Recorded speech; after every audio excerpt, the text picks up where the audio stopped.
manatili kayo sa akin. Maligayang araw ng Miyerkules, kapanalig. Kapistahan po ngayon ni San Matias, Apostol. At ito si Sister Rose Agtarap ng Daughters of St. Paul para sa mabuting balita. Pagnilayan po natin ang Ebanghelyo ngayon.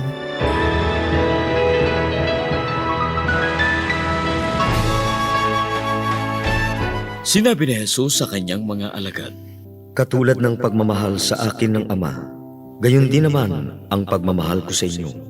Manatili kayo sa pagmamahal ko.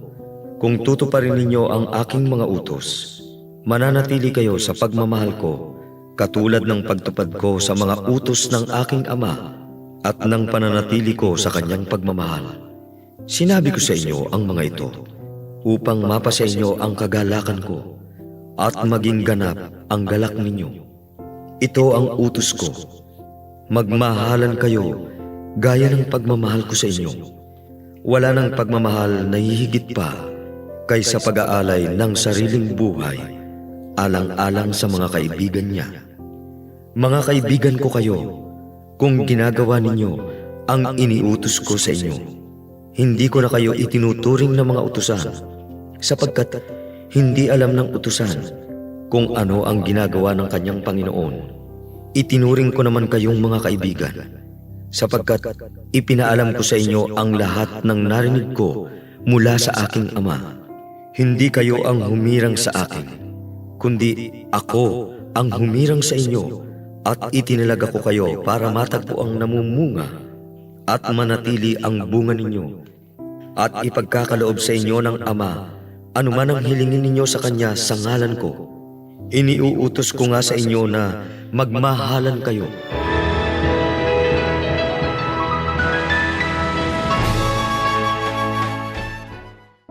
Kung paanong iniibig ako ng Ama, gayon din naman iniibig ko kayo. Manatili kayo sa aking pag-ibig. Ito ang paalam ni Jesus sa gabi ng huling hapunan. Paano naranasan ni Jesus ang pag-ibig ng Ama? Sinabi niya sa mga Hudyo, ang Ama ay laging kasama ko. Hindi niya ako pinabayaang mag-isa dahil lagi kong ginagawa ang kanyang kalooban. Ang pag-ibig ng Ama ay nananatili, dalisay at tapat. Gayon din ang pag-ibig ni Jesus sa kanyang mga apostol. Kaya naman pinayuhan niya sila na manatili sa kanyang pag-ibig. Ganito rin ang sinasabi niya sa atin. Pero paano ba tayo mananatili sa kanyang pag-ibig? Si Jesus mismo ang nagbigay ng sagot. Sundin ninyo ang aking utos. Ibigin ninyo ang isa't isa.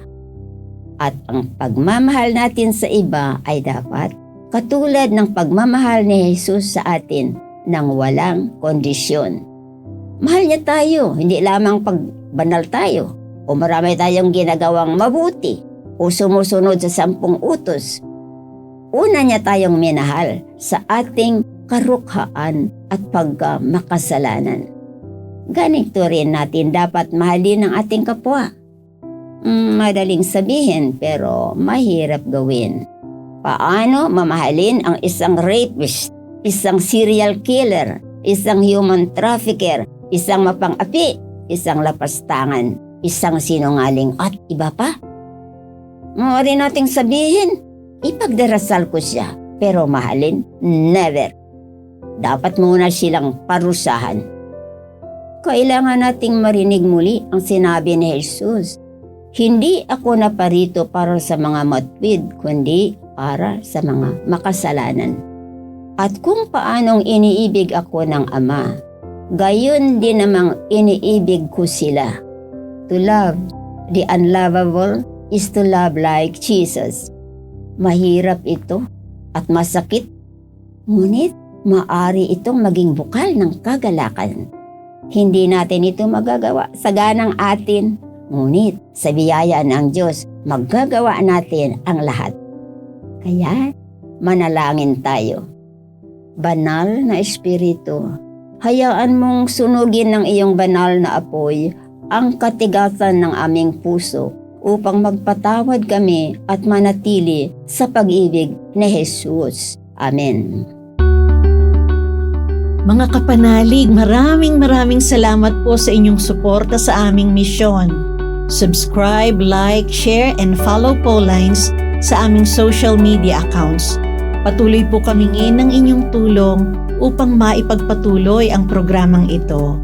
Maaari po ninyong ipadala ang inyong love offerings at donasyon sa aming donations channels. Makakaasa po kayo na kasamang lagi ang inyong mga intensyon at kahilingan sa aming panalangin araw-araw. Ito pong muli si Sister Rose na nag-aanyaya sa inyong manalangin.